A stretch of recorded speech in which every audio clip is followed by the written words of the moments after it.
말씀 우리 사무엘상 2장 1절부터 보시겠습니다.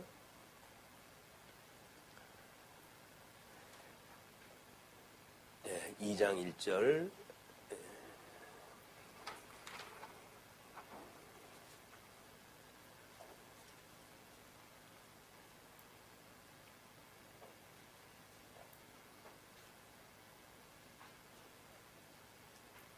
한나가 기도하여 이르되 내 마음이 여호와로 말미암아 즐거워하며 내 뿔이 여호와로 말미암아 높아졌으며 내 입이 내 원수들을 향하여 크게 열렸으니 이는 내가 주의 구원으로 말미암아 기뻐함이니이다.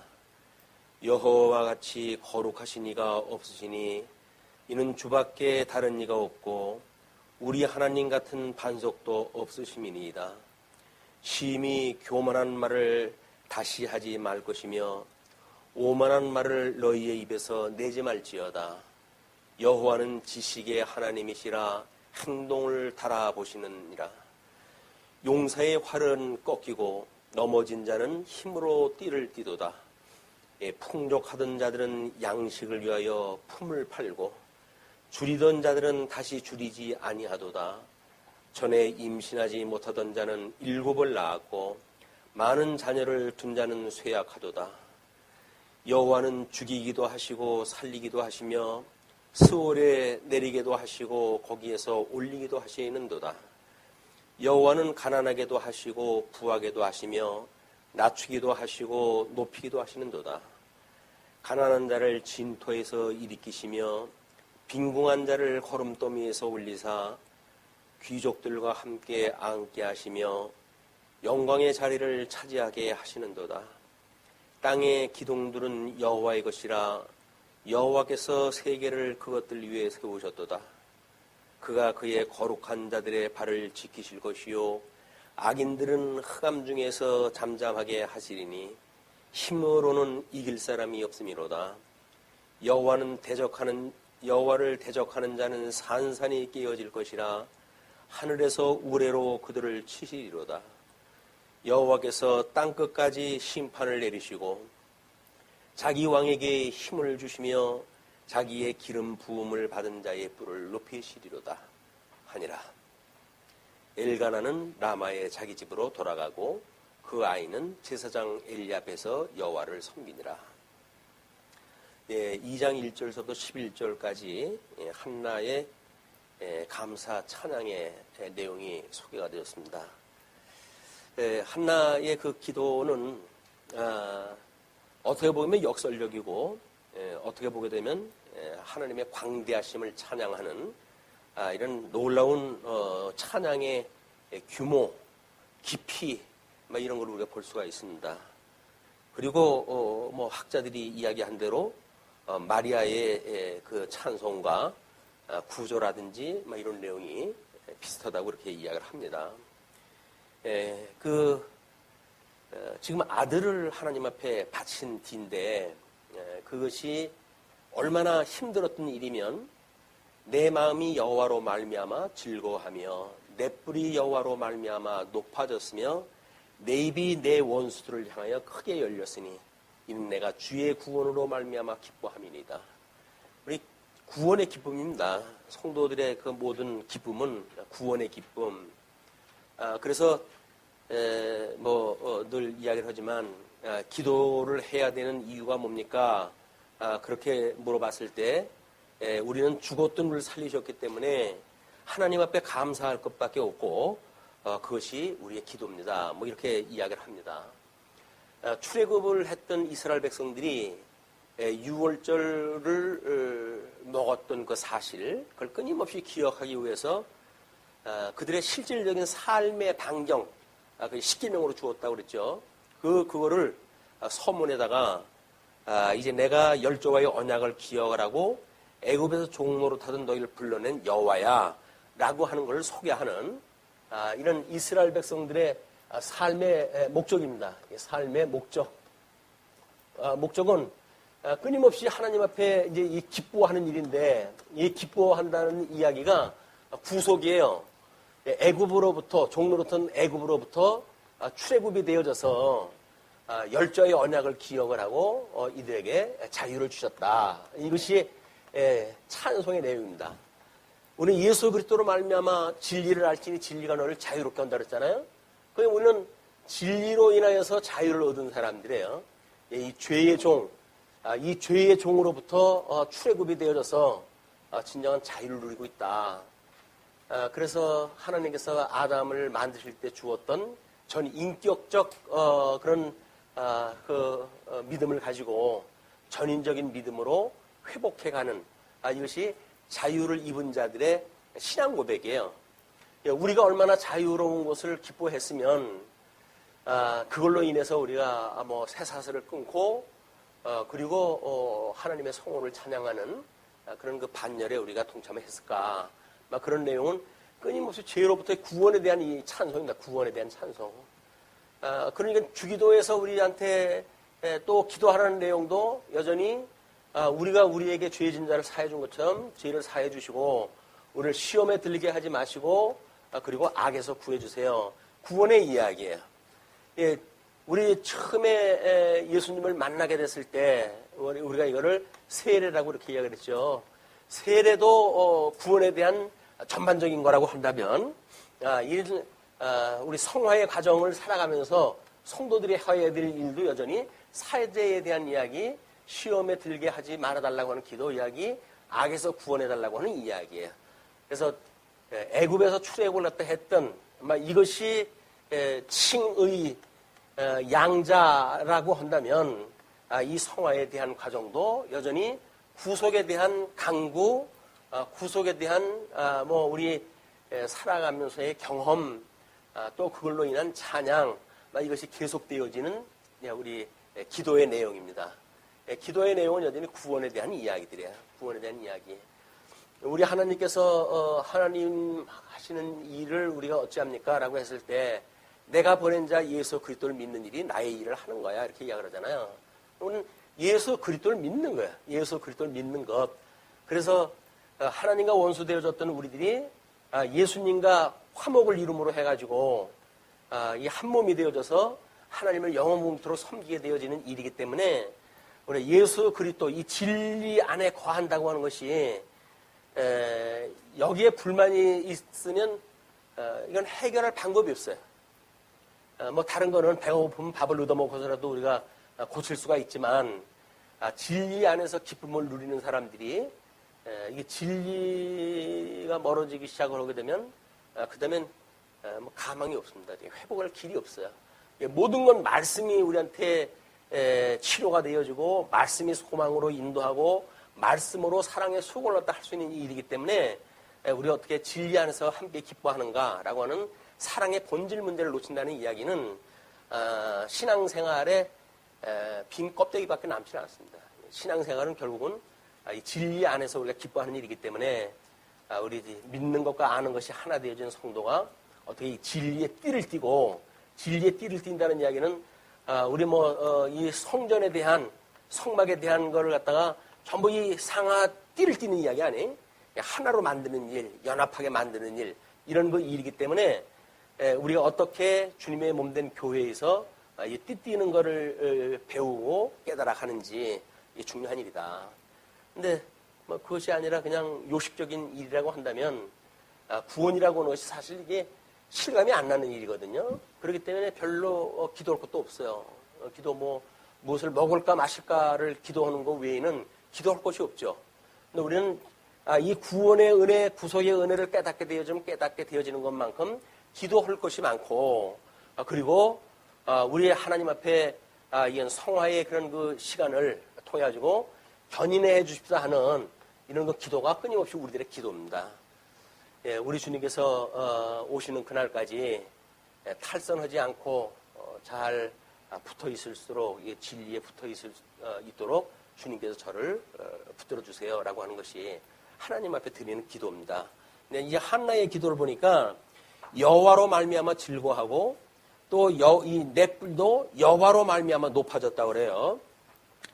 넷불이 높아졌다는 이야기는 체면치레하게 되는 거죠. 어줍잖은 그런 여인한테 맨날 업신여김을 당하다가 이제는 명실상부 아들을 낳아가지고 하나님께 드렸으니까 아들을 낳아가지고 자기 가족끼리 사는 사람이 그렇게 제사를 갖다 했는데 한나는 아들을 낳아가지고 하나님 앞에 드렸으니까 어떤 뭐 가정의 제사장을 가지고 있었던 사사기 초기 장면이라고 한다면 전 우주적인 제사장에 대한 일을 갖다 맡게 되어진 거 아닙니까? 스케일이 달라요. 스케일이. 우리가 예수를 믿는다는 이야기는 세상에서 이미 죽었고 예수 그리스도와 더불어 새 생명을 얻었다고 생각이 들기 때문에 영원한 생명이 우리들의 세계예요. 이게 영원한 세계관. 우리는 이 초월되어져 있는 영원한 세계관을 가지고 지금 잠시 살아가는 이런 그 과정의 시간을 어떻게 보낼 것인가. 그래서 끊임없이 영혼을 누릴 수 있는 방법은 이걸 은혜로 영혼이 은혜를 내려가지고 성하에 있다고 하는 것이 확인되어질 때 우리는 어느 곳에 언제 어떠한 상태에 있든지 간에 영원하신 하나님의 위로를 받을 수 있는 거다. 뭐 우리 예수 믿는다는 이야기는 그런 입장에서 보게 되면 편한 거예요. 그냥 예수만 믿으면 되니까.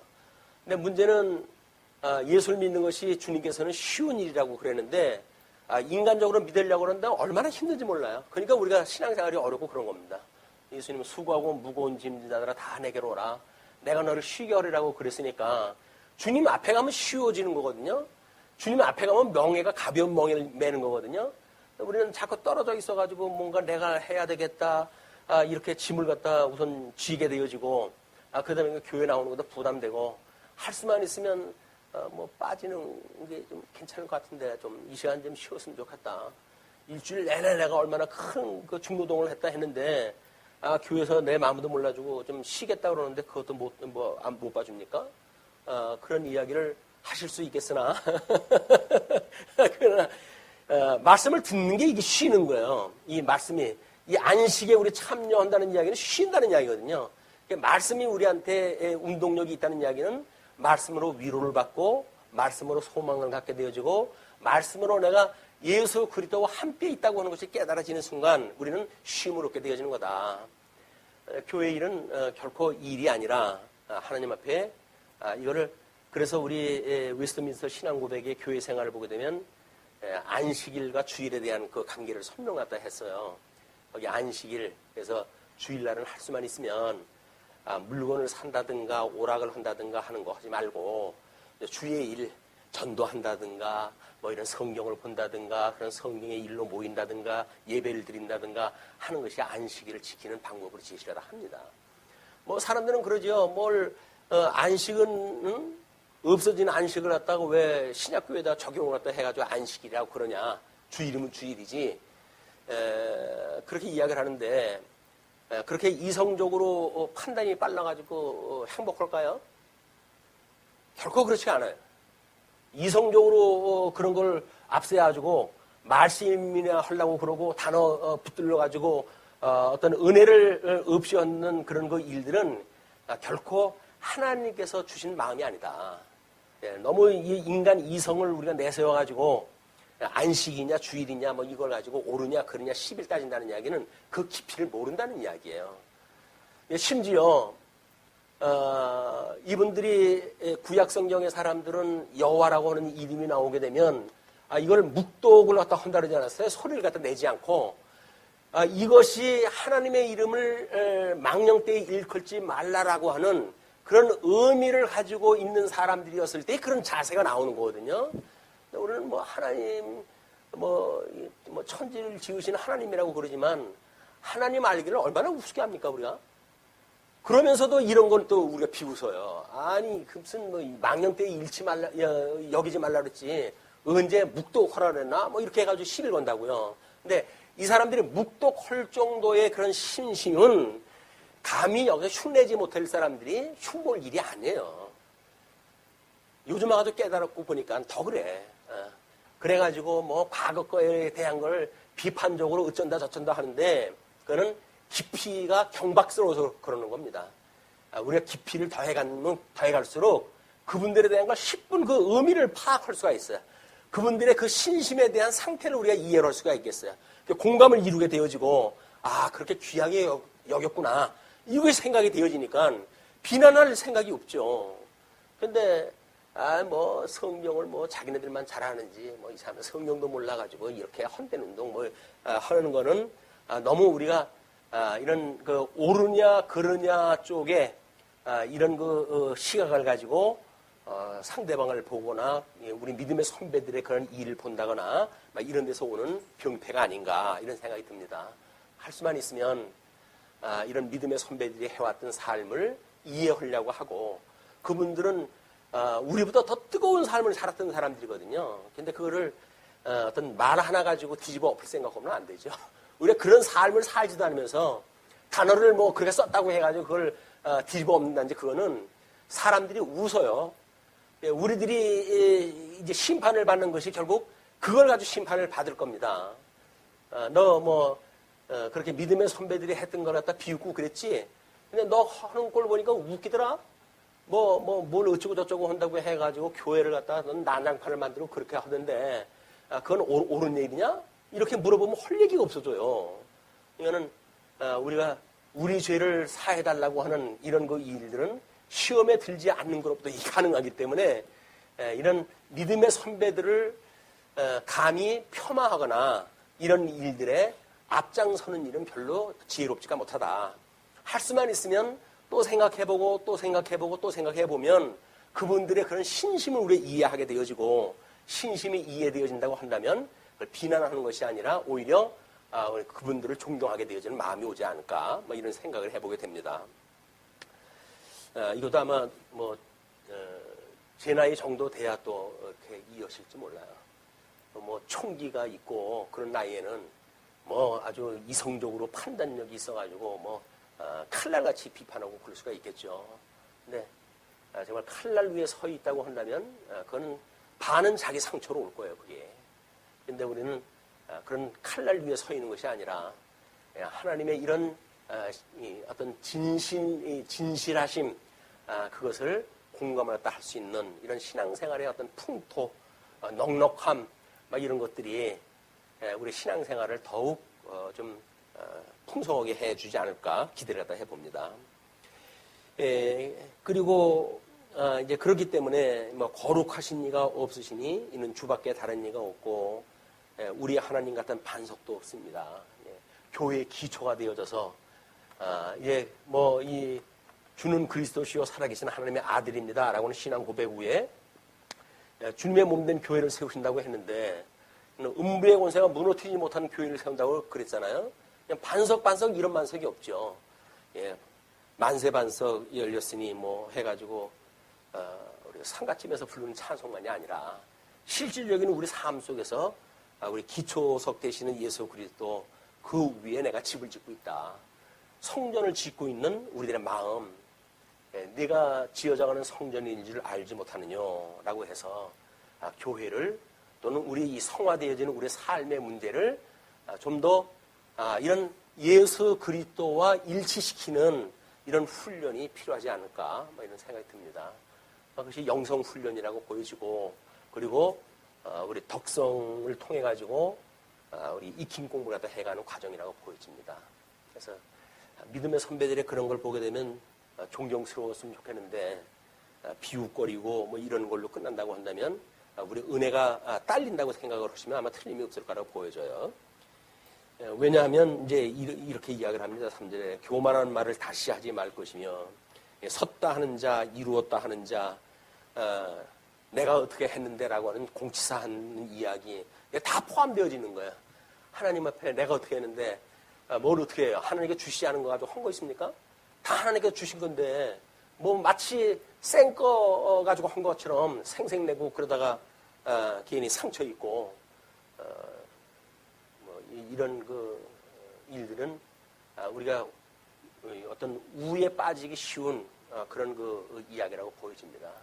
만사가 하나님께로부터 온 은혜다라고 이야기를 하게 되면 설사 소우는 일을 한다 할지라도 하나님의 은혜로 우리가 받아들일 수가 있으면 우리가 마음의 심령의 평강을 얻게 되어지죠. 은혜와 평강이 너희들과 함께 있을지어다. 너희들과 함께 있을지어다. 우리 사도들은 끊임없이 그걸 권면하다 하는데 우리는 그걸 자꾸 잊어버려요. 기본이 돼서 기본. 우리 여기서 오는 기본이 뭐냐면 은혜와 평강이거든요. 반석 위에 있을 때의 것이 은혜와 평강이다. 주님의 몸된 교회 생활은 은혜와 평강을 누리는 생활이지 여기서 뭐 누구한테 보이기 위한 것도 아니고 그렇기 때문에 너희의 입에서 내지 말지어다. 여호와는 지식의 하나님이시라 행동을 달아보시니라. 그래서 우리 성도들의 덕성 문제 뭐 이걸 경건의 이제 연습으로 해가지고 우리가 이제 이 갈고 닦아야 될 문제들인데 뭐 우리 그 데살로니가서에서는 분명히 이야기를 하죠. 지혜의 하나님께서 우리에게 덕을 주사 그래서 건덕케 하셨다라고 하는 건덕의 이야기를 하고 이 건덕의 위에 뭐 지식을 더하고 지식의 절제를 더하고 절제 위에 인내를 더하고 하는 그런 그 과정을 통해 가지고 사랑이라는 게 나오거든요. 우리는 사랑을 쉽게 여기잖아요. 근데 사랑은 이 덕성 문제의 최고 결과가 이게 사랑입니다. 형제 우애에 사랑을 더하라라고 이야기되기 때문에 성경에서 말하는 이 사랑이라고 하는 그 이야기는 극치예요. 그다음에 이거는 계명의 완성입니다. 너희들이 형제를 사랑하게 되면 율법을 이루었느니라라고 이야기하는 것처럼 우리의 사랑이라고 하는 것은 덕성의 제일 끝부분이기 때문에 너무 남발하는 것도 그래요. 청춘 남녀가 사랑하고 그러는 것도 하나님의 사랑에다 너무 비대면 하나님이 우리를 향하시는 사랑이 너무 가볍게 보이는 것 아닌가.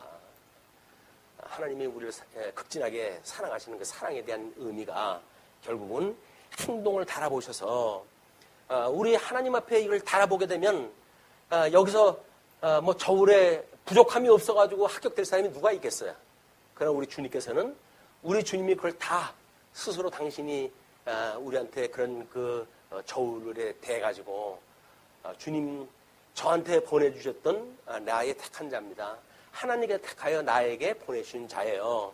나에게 보낸 자를 하나도 빠지지 않고 주께로 인도하게 하여 주옵소서라고 하는 예수님의 그런 그 기도가 그런 기도라고 보여집니다. 그래서 용사의 활은 꺾이고 뭐 잘났다고 하는 세상 권세 이런 용사의 활은 꺾이고 넘어진 자는 힘으로 띠를 띠도다. 오히려 힘이 없는 것 같지만은 그래서 활을 들고 들은 자들 앞에 우리가 넘어진 것 같지만은 오히려 힘으로 띠를 띠고 연합을 피고 예수 그리스도와 어린 양 권세처럼 아무것도 힘없는 사람들이 어린 양 권세의 한 몸을 이루게 되어지는 이런 무서운 권세를 우리가 볼 수가 있습니다. 풍족하던 자들은 양식을 위하여 품을 팔고 줄이던 자들은 다시 줄이지 아니하도다.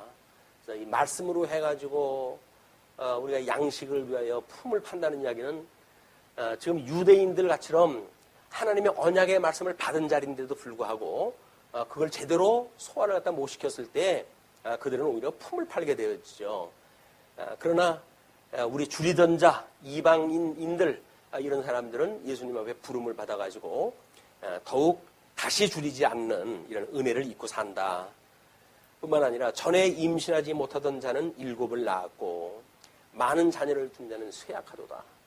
이스라엘 백성들이 그건 하늘의 별과 같이 또는 바닷가의 모래같이 많이 주시라 한다고 약속을 다 했지만 결국은 택한 백성 하나를 낳는데 그렇게 애를 먹어요. 예수님이 구약교회를 통해 가지고 이 땅에 출현을 갖다 할 때 요한계시록에서 말하는 것처럼 이루 말할 수 없는 박해 가운데 이제 잉태가 되어지고 출생이 되어지는 그런 모습을 봅니다. 우리가 그렇게 전도를 갖다 해가지고 이 사랑을 전해서 우리 교회에 나오게 되면 복음을 듣게 됩니다. 이래가지고 전도를 갖다 했어요. 전도해가지고 이걸 보살피고 때를 따라 물도 주고 때를 따라 가지고 자리도 살피고 이래야 되는데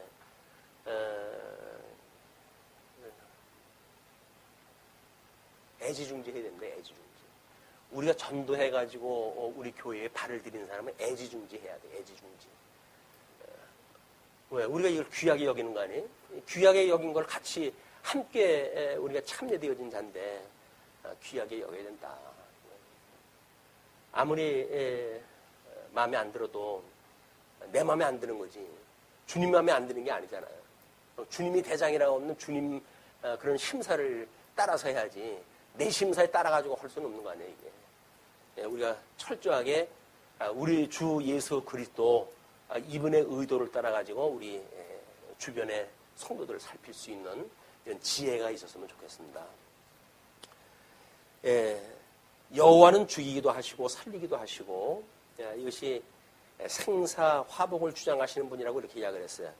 생사화복이 죽이기도 하시고 살리기도 하시고 스월에 내리기도 하시고 거기서 올리기도 하신다.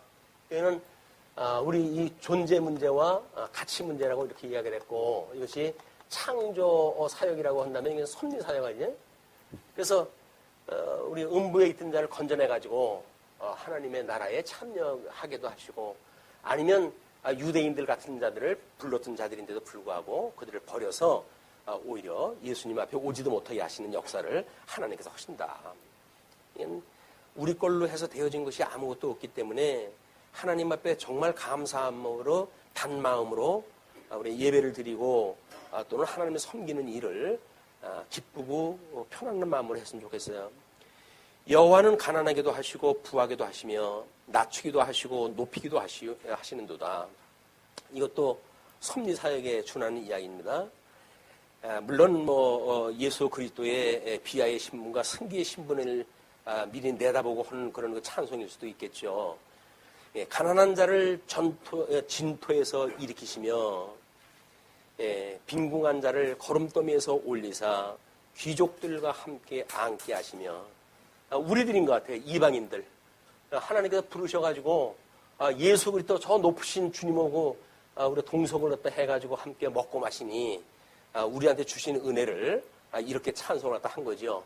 그러면은 한나의 그 찬송은 자기가 사무엘을 나가지고 하나님 앞에 드렸다고 하는 그걸로 인해 가지고 하나님이 하시는 일, 하나님의 사역입니다. 하나님이 하시는 일이 보낸 자 예수 그리스도를 믿는 거라고 그랬잖아요. 그러면 이 예수 그리스도를 믿는 거를 한나는 오실 메시아를 이제 메시아 이 마지막 선지자로 해가지고 좀 하나님 앞에 드리는 건데 이 예수 그리스도를 바라보면서 드린 거죠. 그걸 드렸으니까는 그걸 보고 하나님 앞에 드린 이걸 보고 한나는 기뻐한다. 그러니까 자기 어떤 난 아기를 드린 것이 아니라 예수 그들 예표하는 하나님께 주신 우리 그 사무엘을 하나님을 바친 거죠. 그렇기 때문에 그걸 오히려 기뻐하는 역설적인 그런 것이 나오는 겁니다. 우리 예수 그리스도를 믿는 일, 이 일에 대해서 한나는 너무나 기뻐하고 뿐만 아니라 이제 가난한 자를 진토에서 일으킬 뿐만 아니라 영광의 자리를 차지하게 하시는도다. 영광의 광채가 되시는 우리 예수 그리스도 그분으로 말미암아 우리가 그 영광이 현현된다고 이렇게 이야기를 했죠. 성부 하나님은 영광의 본체가 되시고 우리 예수 그리스도는 영광의 광채가 되어진다고 그랬는데 성도 안에 있는 함께 있는 성도는 이 영광의 능력이 드러나는 거죠. 성령께서 우리한테 능력을 줘가지고 복음을 증거하게 하니까 그래서 능력이 드러나게 하시는 그런 그 일이 영광의 자리를 차지하게 하시는 일입니다. 어떻게 하나님께서 지은 인간 피조물에게 하나님의 그 놀라운 영광의 자리를 차지할 수 있게 하시는지 이것이 우리들의 기쁨이고 찬양의 내용이고 땅의 기둥들은 여호와의 것이라 여호와께서 세계를 그것들 위에 세우셨도다. 그래서 땅의 기초를 놓을 때로부터 하나님 천지 창조를 할 때로부터 이미 이렇게 하나님께서 만사를 섭리해 가시는 걸 계획을 세웠고 그가 그의 거룩한 자들의 발을 지키실 것이요 악인들을 흑암 중에서 잠잠하게 하시리니 힘으로는 이길 사람이 없음이로다. 하나님의 전지전능하신 하나님, 천지를 지으신 하나님, 그분이 해가시는 역사인데 무슨 힘으로 해가지고 그걸 대적을 하겠어요. 그런 그 힘으로 이길 수 없는 하나님이 우리를 사랑하셔서 거룩한 자들의 발을 지키신다. 끊임없이 시험에 들리게 하지 마시고 그래서 우리가 넘어져도 아주 엎드러지지 아니하면 주께서 나의 오른손을 붙들고 계심이라 라고 했던 찬송으로 인해서 오늘 시험에 한다는 걸 우리가 감사하고 찬양하고 또 우리 근본적인 악에서 구원해 주셨던 하나님의 은혜를 노래하는 일, 전부 이 일이에요. 이 일. 이것이 죄에 대한 문제니까 이게 하나님이 싫어하시는 악에 대한 이야기 아닙니까? 이 악에 대한 거를 어떻게든지 모양이라도 버리고자 하는 그런 그 마음이 주의 사죄에 대한 기도로 시험에 들게 하지 말아달라고 하는 기도로 악에서 구원해달라고 하는 그런 그 기도로 계속되어진다고 보여집니다. 여호와를 대적하는 자는 산산이 깨어질 것이라. 우리 그 돌 위에 돌 하나 남지 않도록 성전을 부신다고 그렇게 하셨는데 그것이 바로 거짓 성전에 대한 그런 그 훼손되는 모습이에요. 우리의 하늘에서 우레로 그들을 치시리로다. 여호와께서 땅 끝까지 심판을 내리시고 자기 왕에게 힘을 주시며 자기의 기름 부음을 받은 자의 뿔을 높이시도다. 그래서 예수님한테 대주제가 되시는 사망 권세에 이기시고 부활하심으로 해가지고 대주제가 되시는 모든 권능을 우리 하나님께서 다 위임을 갖다 해줘서 만왕의 왕되게 섭리하시는 그런 그 모습을 보게 됩니다. 그냥 모든 구속사에 대한 전체예요. 예수님이 이 땅에 오셔가지고 낮은 몸으로 오셔서 승리의 자리까지 가셔가지고 대주제가 돼가지고 만왕의 왕으로 계시는 그런 그 모습까지를 이런 시문학적인 표현을 갖다 한 겁니다. 엘가나는 이제 라마의 자기 집으로 돌아가고 그 아이는 제사장 앞에서 여호와를 섬기니라. 근데 엘가나가 갖고 한나는 어떻게 했어요?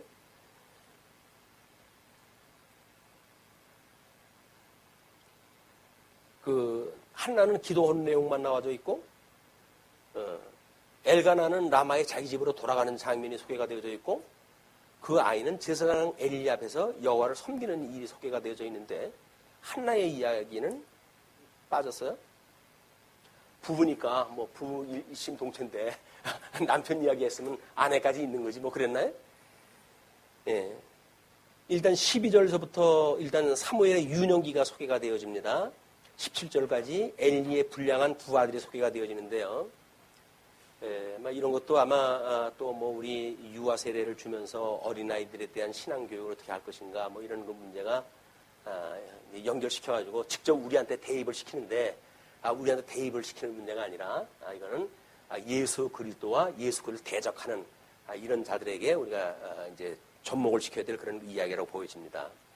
엘리의 아들들은 행실이 나빠 여호와를 알지 못하더라. 뭐 우리가 뒤집어서 이야기할 수 있죠. 여호와를 알지 못하기 때문에 행실이 나쁜 거고 본질적으로는 그렇죠.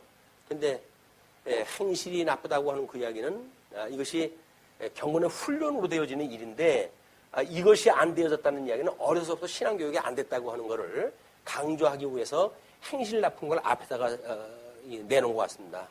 여호와를 알지 못하더라. 그 제사장들이 백성에게 행하는 관습은 이제 그 아들이 두 명이 다 제사장인데 그러니까 제사장들이 백성에게 행하는 관습을 소개합니다. 이러하니 곧 어떤 사람이 제사를 드리고 그 고기를 삶을 때에 제사장의 사환이 손에 3살 갈고리를 가지고 와서 그것으로 냄비나 소대나 큰 소대나 가마에 찔러놓고 갈고리에 걸려 나오는 것은 제사장이 자기 것으로 가지되 실로에서 그곳에 온 모든 이스라엘 사람에게 이같이 할 뿐 아니라 그냥 하나님을 우습게 여기는 거예요. 한마디로 그냥 하나님을 알지 못하니까 그냥 알지 못하기 때문에 이렇게 망령된 일이 나올 수밖에 없는 건데 결국은 하나님 앞에 드리는 제물에 자기네들이 먼저 갈고리를 꼽아가지고 그 입에다가 집어넣는 이런 그 모습을 봅니다. 그래서 뭐 예수님께서도 지적을 갖다 했지만 그들이 나를 따른 까닭은 먹고 배부른 까닭이라 이렇게 이야기를 하잖아요. 그러니까는 입에 들어가는 것 때문에 신앙생활을 한다는 이야기는 정말 우리의 입에 풀칠하기 위한 일이기 때문에 하나님 앞에 우리 삶의 방향을 어떻게 해야 될 것인지 이것도 잘 한번 생각해 볼 문제라고 보여집니다. 그러면서 냄비에 기름을 태우기 전에도 제사장의 사환이 와서 제사 드리는 사람에게 이르기를 제사장에게 구워드릴 고기를 내라. 그가 내게 삶은 고기를 원하지 아니하고 날 것을 원하신다 하다가 골라 먹는 거예요. 이제 골라 먹는 거. 뭐 날 것은 지가 지 취향에 맞게끔 요리해 먹겠다는 이야기 아니에요? 삶은 거는 이미 빼가지고 현장에서 먹고 이제 가까운 시일에 먹고 그다음에 생고기는 저장을 해가지고 지 취향에 맞춰가지고 구워 먹든지 뭐 어떻게 이제 하겠죠.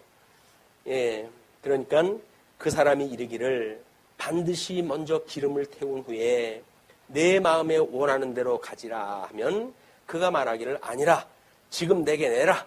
그렇지 아니하면 내가 억지로 빼앗으리라 하였으니 그래서 강제로 힘을 동원했다 해가지고 제사장이라고 하는 그 직책이에요. 직책.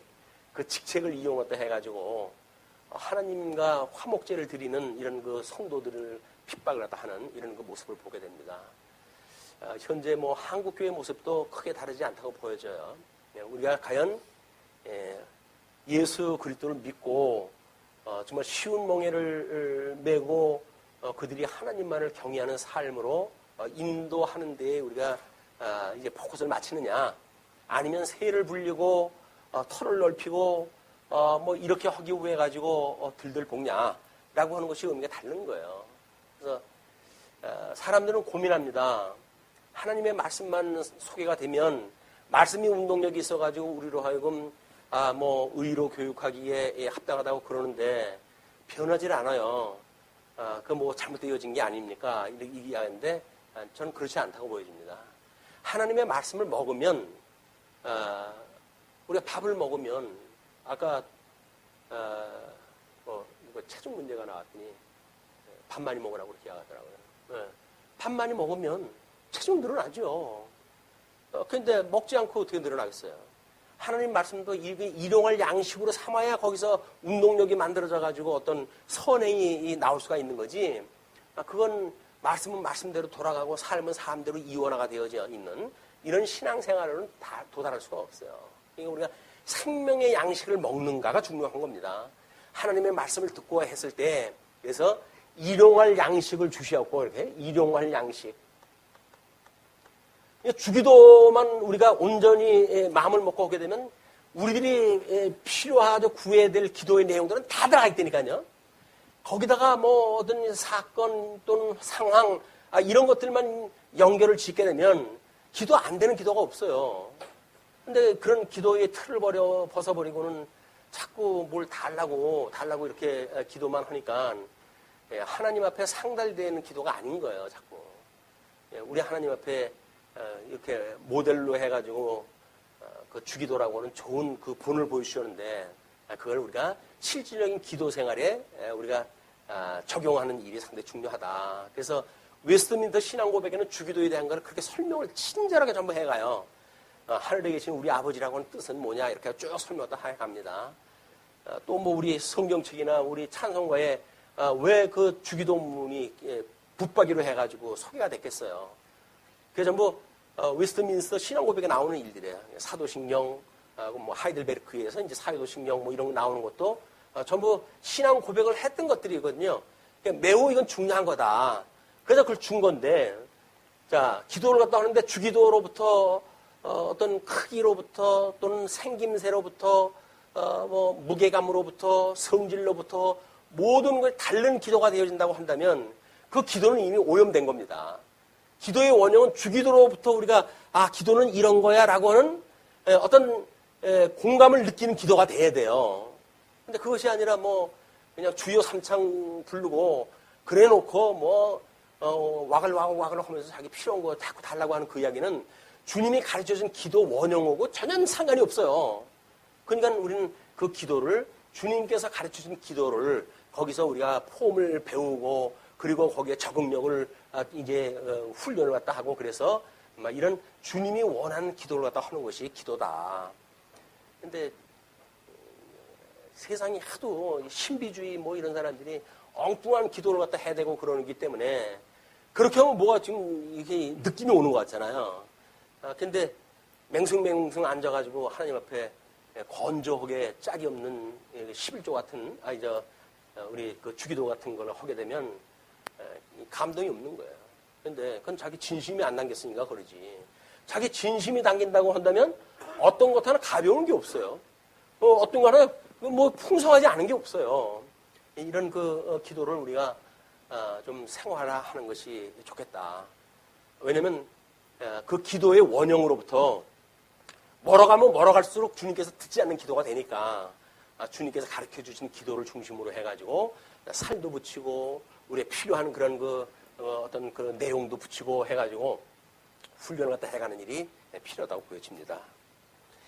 이제 그렇게 했을 때 이 소년들의 죄가 여호와 앞에 심히 크면 그들이 여호와의 제사를 멸시함이었더라.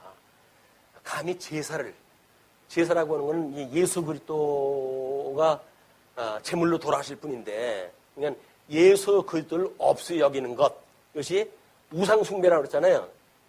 나 외에 다른 신을 만들지 말라, 그런 그 이야기는 제2계명을 어기는 거라고 이렇게 이야기를 했어요. 그렇기 때문에 우리 제물을 경히 여겼더라라고 하는 그 이야기는 예수 그리스도를 경히 여겼다는 이야기고, 그렇기 때문에 예수님이 그렇게 말씀을 하시죠.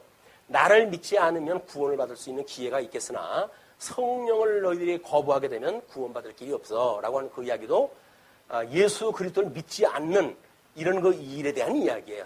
성령이 오시면 그걸 깨닫게 해 주시니까 예수 그리스도를 믿느냐 안 믿느냐에 대한 문제이기 때문에 우리는 끊임없이 우리 신랑 되신 예수 그리스도, 그분을 위해서 우리 마음이 일편단심 그분한테 향해 있는 이런 정결한 신부의 자세, 이것이 신앙생활을 정말 진지하게 만들어가는 그런 신앙생활을 보여줍니다. 다른 데 있질 않아요. 예수 그리스도와 함께 있는 것, 진리와 함께 있는 것, 이것이 우리 신앙생활을 풍성하게 만든다. 자, 그러면서 이제 18절서부터 21절 사무엘의 유년기가 소개됩니다. 사무엘은 어렸을 때에 세마포 에봇을 입고 여호와 앞에 섬겼더라. 그의 어머니가 매년 드리는 제사를 드리러 그의 남편과 함께 올라갈 때마다 작은 겉옷을 지어다가 그에게 주었더니 엘리가 엘가나와 그의 아내에게 축복하여 이르되 여호와께서 이 여인으로 말미암아 내게 다른 후사를 주사 이가 여호와께 간구하여 얻어바친 아들을 대신하게 하시길 원하노라 하였더니 그들이 자기 집으로 돌아가매 여호와께서 한나를 돌보시사 그로 하여금 임신하여 세 아들과 두 딸을 낳게 하셨고 아이 사무엘은 여호와 앞에서 자라니라. 한나는 그런 욕심이 없었어요. 한나는 그냥 사무엘 하나 낳고 하나님의 바친 것만 가지고 기뻐요. 이걸로만 충분해요. 그런데 무엇을 먹을까 마실까 염려하지 말어. 너한테 필요한 거 내가 다 알고 있어.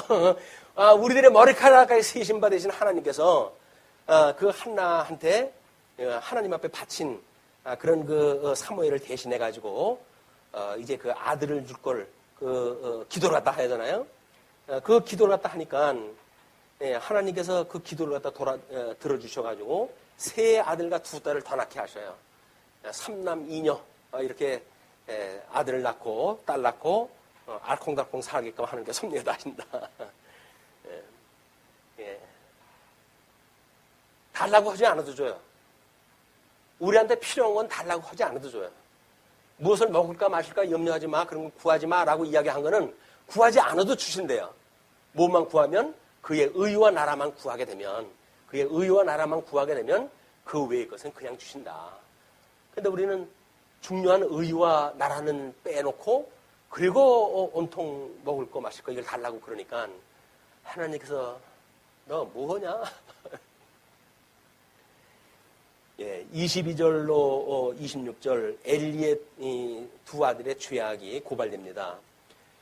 엘리가 매우 늙었더니 그의 아들들이 온 이스라엘에게 행한 모든 일과 회막문에서 수종드는 여인들과 동침하였음을 듣고 허다허다 이제는 이게 뭐 어디 뭐 요즘 무슨 사건에 거기까지 가요 이게 하였음을 듣고 그들에게 이르되 너희가 어찌하여 이런 일을 하느냐. 그러니까 가나안 땅에서 보고 배운 게 뭐냐면 우상 섬기는 그런 제사장들이 하는 짓 그것만 보고 배운 거예요. 유행 따라간다고 해가지고 그래가지고 그걸 가지고 하니까 하나님 앞에 악이 하늘을 찌르게 되어진 겁니다. 그래서 그들에게 이르되 너희가 어찌하여 이런 일을 하느냐? 내가 너희의 악행을 이 모든 백성에게서 듣노라. 내 아들들아 그리하지 말라. 엘리가 늙어가지고 어렸을 때 교육되지 않은 건 늙어가지고 교육이 안 됩니다. 그러니까 그들한테 아무리 그렇게 해서 소용이 없어요. 내 아들들아 그리하지 말라. 내게 들리는 소문이 좋지 아니하니라. 너희가 여호와의 백성으로 범죄하게 하는도다. 사람이 사람에게 범죄하면 하나님이 심판하시려니와 만일 사람이 여호와께 범죄하면 누가 그를 위하여 강구하겠느냐 하되 그들이 자기 아버지의 말을 듣지 아니하였으니 이는 여호와께서 그들을 죽이기로 뜻하셨습니다. 그러니까 우리가 이 말씀이라고 하는 주님께서는 우리 하나님께서는 말씀으로 해가지고 모든 하나님의 뜻을 지금 이렇게 섭리해서 해가시잖아요. 우리가 말씀의 방향성에 대한 건 매우 중요하다. 말씀의 질서라고 이제 그렇게 말씀을 드렸는데, 이는 하나님의 말씀, 선하신 뜻이 무엇인가? 정말 예수 그리스도를 보내시기로 했고, 그 보내주시는 모든 일들이 예수 그리스도 믿는 것이 하나님의 일인가라고 하는 그런 하나님의 직접적인 사역을 우리가 관심 갖고 보는 일이 중요하다. 이에 사무엘이 점점 자라매 여호와와 사람들에게 은총을 더욱 받았더라. 먼저 엘리, 이미 하나님의 말씀이 임재하지 않을 정도로 타락되어져 있어요. 그거는 지금 사무엘에 있어서 우리가 선지직임에 대한 질서라고 이렇게 이야기를 했잖아요. 하나님의 말씀이 없는 때에 하나님께서는 한나에게 아들을 주지 않고 그리고 투기를 받는 그런 여건에 놓아가지고 하나님 앞에 우리 사무엘을 바칠 수밖에 없는 그런 상황을 만들어가지고 이제 하나님이 그런 직접 말씀을 하시지 않는 때에 사무엘을 부르는 이런 놀라운 계시의 사건이 열리기 시작을 하는 겁니다. 하늘 문이 열리고 하나님의 역사가 보이기 시작을 하는 거죠. 이것이 선지직 질서를 받는 원리라고 했어요. 하나님의 사람이 엘리에게 와서 그에게 이르되 여호와의 말씀에 너희 조상의 집이 애굽에서 바로의 집에 속하였을 때에 내가 그들에게 나타내지 아니하였느냐. 이스라엘 모든 지파 중에서 내가 그를 택하여 내 제사장으로 삼아 그가 내 제단에 올라 분향하며 내 앞에서 에봇을 입게 하지 아니하였느냐. 이스라엘 자손이 드리는 모든 화제를 내가 내 조상의 집에 주지 아니하였느냐. 너희는 어찌하여 내가 내 처소에서 명령한 내 제물과 예물을 밟으며 내 아들들을 나보다 더 중히 여겨 내 백성 이스라엘이 드리는 가장 좋은 것으로 너희들을 살찌게 하느냐. 그러므로 이스라엘의 하나님 나 여호와가 말하노라. 내가 전에 내 집과 내 조상의 집이 내 앞에 영원히 행하리라 하였으나 이제 나 여호와가 말하노니 결단코 그렇게 하지 아니하리라. 나를 존중히 여기는 자를 내가 존중히 여기고 나를 멸시하는 자를 내가 경멸하리라.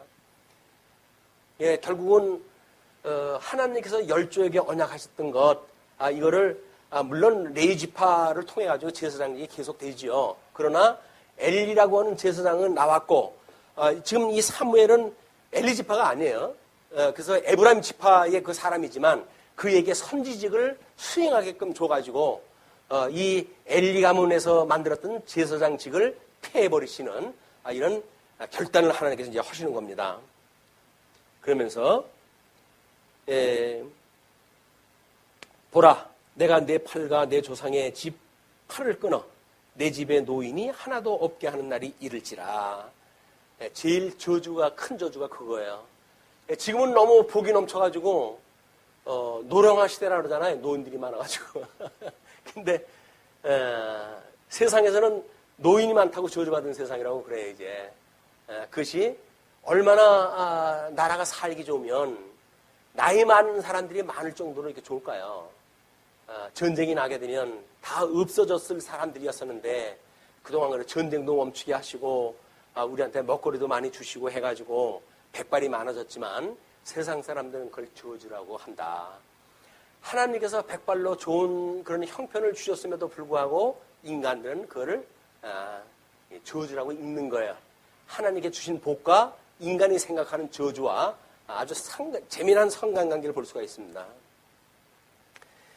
내 제단에서 내가 끊어버리지 아니할 네 사람이 내 눈을 쇠잔하게 하고 내 마음을 슬프게 할 것이요 내 집에서 출산되는 모든 자가 젊어서 죽으리라. 내 두 아들 홈리와 비느하스가 한날에 죽으리니 그 둘이 당할 그 일이 내게 표징이 되리라. 표적이에요. 그 표적은 뭐 신약교회에 와가지고 뭐 죽었던 사람이 일어나고 그런 아주 엄청난 것만 표적이 아니라 전쟁에 나와서 두 명이 한꺼번에 죽을 때 그 표적으로 주시겠다는 이야기입니다. 그러면서 내가 나를 위하여 충실한 제사장을 일으키리니 그 사람은 내 마음 내 뜻대로 행할 것이라. 내가 그를 위하여 견고한 집을 세우리니 그가 나의 기름 부음을 받은 자 앞에서 영구히 행하리라. 그래서 사무엘은 이제 마지막 사사라고 그랬잖아요.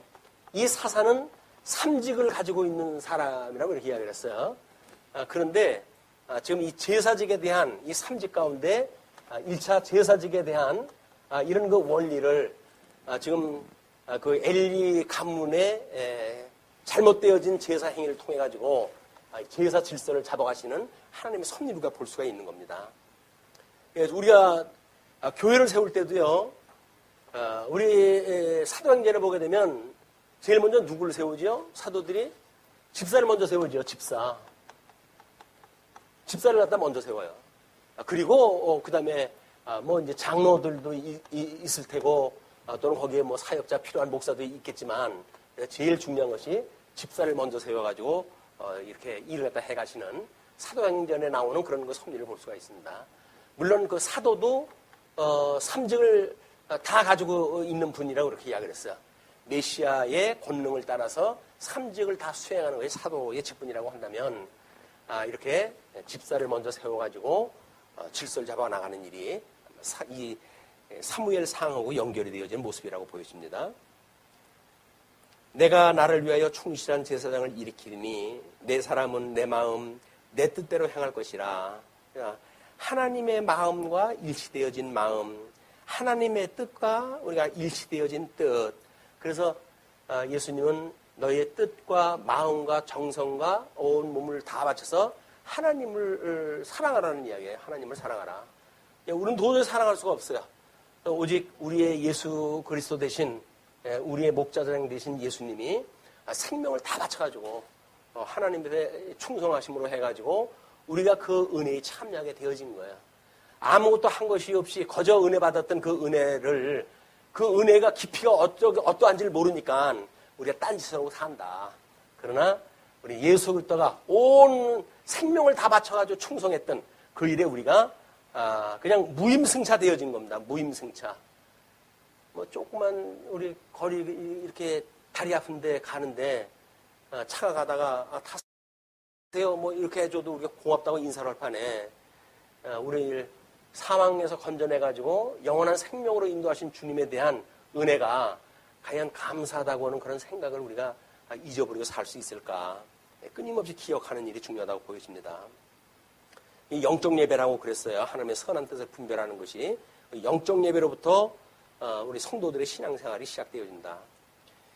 내가 그를 위하여 견고한 집을 세우리니 주님의 몸된 교회죠. 또 그가 나의 기름 부음을 받은 자 앞에서 영구히 행하리라. 메시아 앞에서. 이건 우리 예수 그리스도 앞에서 그렇게 일을 갖다 해가는 일이 사무엘의 그런 그 일이지만 이것은 여전히 예수 그리스도를 예표로 해가지고 보여주시는 하나님의 일이기도 합니다. 그리고 내 집에 남은 사람이 각기 와서 은 한 조각과 떡 한 덩이를 위하여 그에게 엎드려 이르되 청하노니 내게 제사장의 직분 하나를 맡겨 내게 떡 조각을 먹게 하소서 하리라 하셨다 하니라. 하나님께서 일찍이 아론의 그 후손들한테 제사장직에 어마어마한 그런 그 직임을 맡긴 거 아닙니까?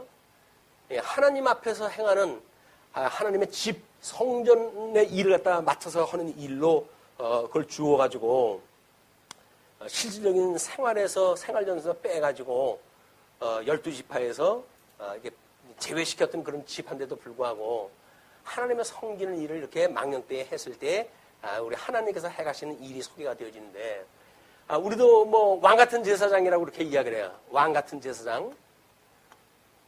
예, 우리 유럽에서는 종교개혁 때 이거를 만인 제사장이라고 그렇게 이야기를 했어요. 만인 제사장. 만인 제사장이란 만 명의 제사장이 아니라 모든 사람이 제사장이라는 거죠. 모든 사람이 제사장이라고 하는 그 이야기는 그때 당시에 출생만 하면 교회 교족부가 올라갔기 때문에 우리는 만인이라고 하는 그런 용어를 썼다. 그러나 우리가 국교가 아닌 대한민국 같은 경우는 만인이 제사장이 될 수가 없으니까 우리는 왕 같은 제사장으로 특별히 불러가지고 이 일을 다 맡기신 거예요, 우리한테. 그러니까 이런 제사장, 우리가 제사장이라고 한다면 하나님 앞에 우리 이 두 아들, 망령된 두 아들처럼 신앙생활을 할 것인지 아니면 사무엘처럼 저는 하나님이 기뻐하시는 제사장을 갖다 할 것인지 성경이 우리한테 교훈을 주시는 거예요. 넌 제사장이야. 예수님께서 그랬잖아요. 음부의 권세가 무너뜨리지 못하는 교회를 세워주실 거야.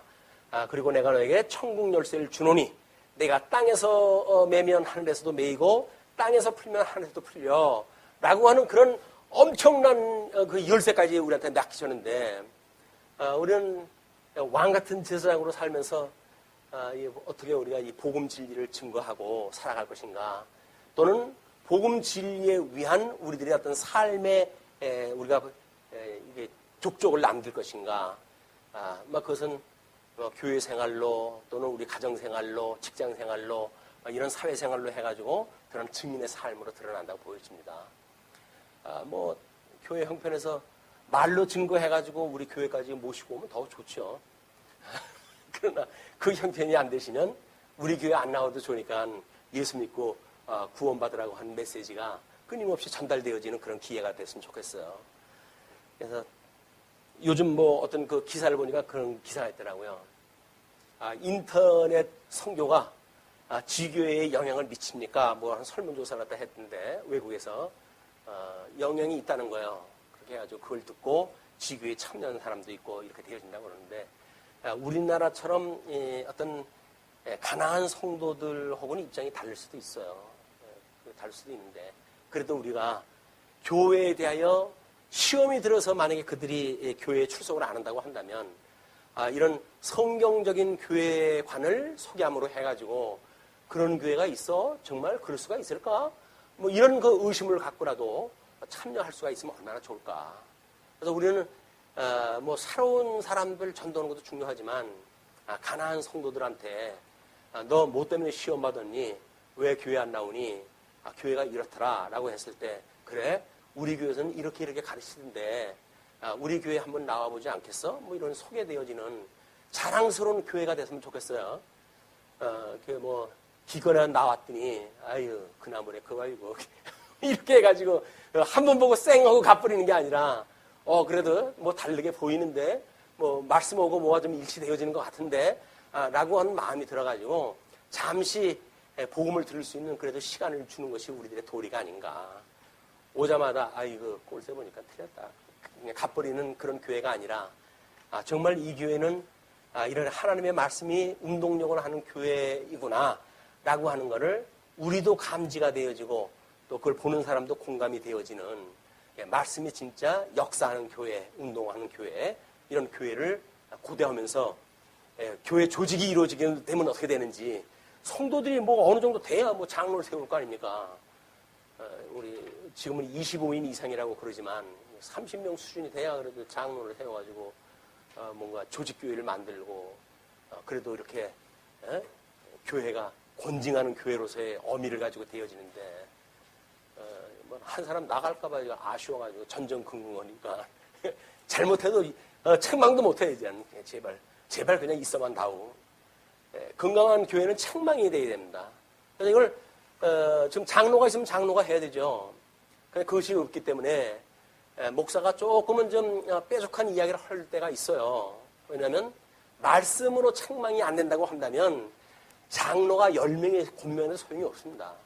말씀을 듣고 우리가 책망으로 오게 됐을 때 깨달음이고 그 깨달음이 우리한테 새로운 길을 열어주는 길이기 때문에 목사가 강론을 통해 가지고 조금 뾰족한 이야기가 나온다 할지라도 저건 책망의 이야기로구나 이렇게 공감을 갖다 할 수 있는 기회가 됐으면 좋겠다. 미워하지 마시고요. 네, 기도하시죠.